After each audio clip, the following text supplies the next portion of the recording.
Wala na, oh. Oh. Ay, wala na talaga.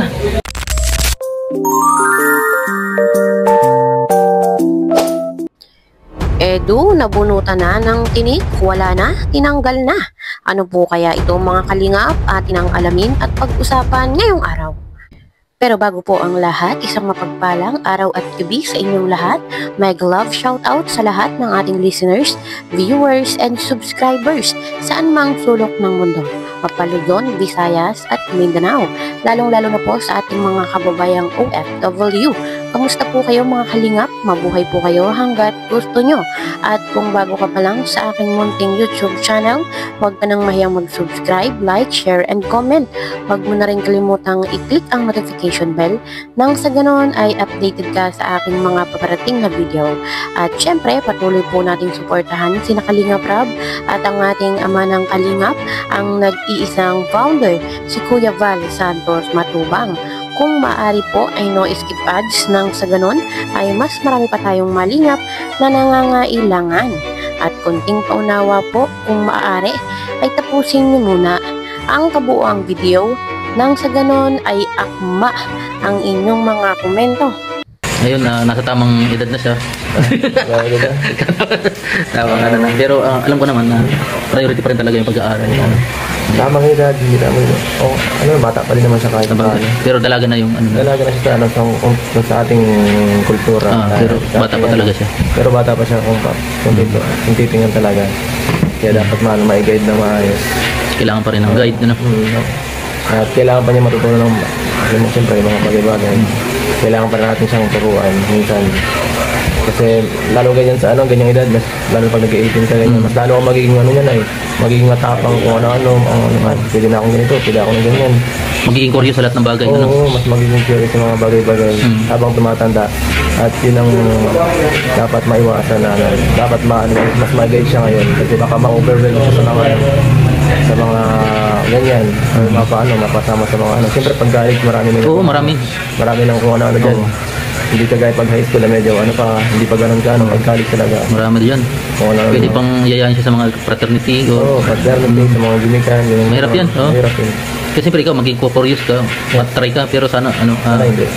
Hindi siya kaya mo naman yun i-guide, andyan ka naman. Kung magpapag-guide siya. Ayun, narinig po natin mga kalingap ang sinabi ni Kalingap Edu at tama naman po yung kanyang sinabi na dapat pong gabayan at patnubayan si Viancy, lalo pa nga po ito ay dalaga na, yun po mga ganong edad ay marami pong gustong gawin. Curious sa lahat ng bagay, lalo pat alam sa sarili na siya ay nasa tamang edad na. At talagang makikitaan po natin si Habi ng concern para nga po dito sa kanyang wifey. Lalo pa at ito ay nasa tamang edad na talaga, nasa legal age na, pwede nang gawin ang lahat ng bagay, pwede nang makulong. May mga tinutulungan ako na lagi na kasama niya sa bahay. Sana makinig siya sa kanila kasi pinapabantayan ko rin siya doon. Kasi para sa kanya kapakanan din. Kumbaga hindi naman sa pag-iigpit yun, kumbaga para sa kanila yun. Pangano lang yun. Kasi ganoon talaga kung mahalaga siya yung tao, dapat bantayan mo din. Siyempre, hindi mo may natutulas ka. Mahal mo isang tao. Mahalaga.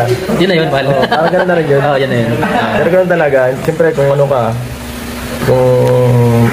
maintindihan mo yun. Kung isa kang dito kung yung ganung medyo hindi mas-strict.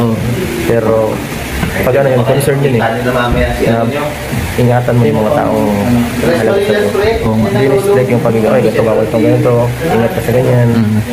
Hindi na kasi minsan mas mas masarap kung gawin yung mga hindi maganda pero dahil minsan nakapure sila, nagagawa nila, pero siyempre dapat ingat din. Unahan mo naman advice kasi baka magkamali.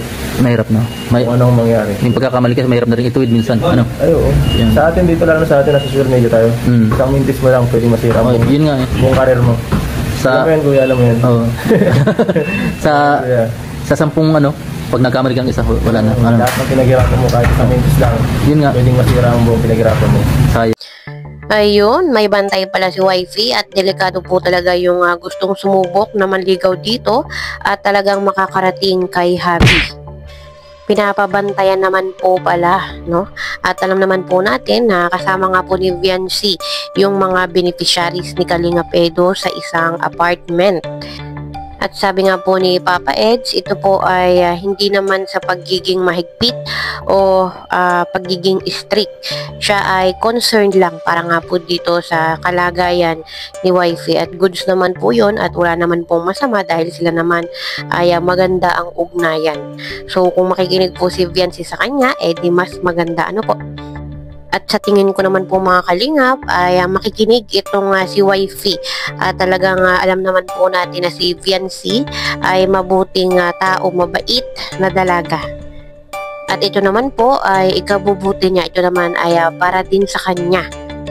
At sa kabilang dako nga po mga kalingap, alam naman po nating lahat ng mga nagdaang araw bago po sumapit ang birthday ni Viancy ay talagang puspusan po yung practice ni Kalingap Edo para nga po dito sa kanilang performance. Kumbaga ay talagang nabunutan siya ng tinik.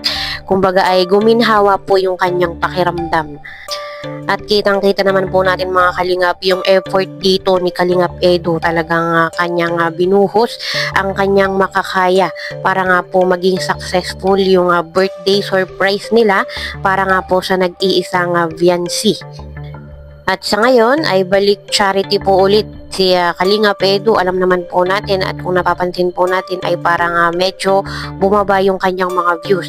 So ngayon ang pinagtutuunan niya po ulit ng pansin ay yung kanyang channel. At para nga po makaiwas sa mga negativity at toxic na kapaligiran at makapag-focus siya sa kanyang charity ay wala na po siya nito, tinanggal na niya. Panoorin po natin. Kumusta ang pakiramdam? Ayun, medyo bawas na ang pagod. Oo. Grabe nung nakaraan halos wala ng pahinga. Wala talaga, puro gawain. Direct nagkakasama-sama, nakabayaan ko na sana yung birthday para mapukusan yung birthday talaga. Oo. Pero marami mga nangyayari na may mga hindi talaga nawawala mga issue pagkatapos ng mga event ano.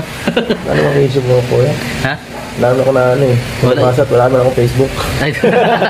Hindi ka na basta lang. Kaya mo na yun. Doon ako sa sa mga bagay na nakatulong sa akin. Sa positive Yes. YouTube yan. Ganun lang natin naman. Sabagay mga sa Facebook lang yun. Mga Hindi na kumikita sa Facebook Messenger na lang meron ako. Ang gano'n na lang. Yung na yun. Messenger na lang.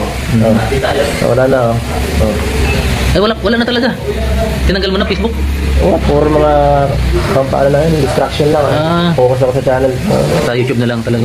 Kaya wala na silang maano dyan. Wala na lang ako mabasa, wala na ako nakapituan. Para po sila na kung ano-ano. Bahala sila sa buhay nila. Focus na tayo sa ating mission dito. Grabe. Habang matagal nakakapagod. Pagod na sa mission tapos makakakita ka pa ng mga ganun. Okay na yun. Yeah.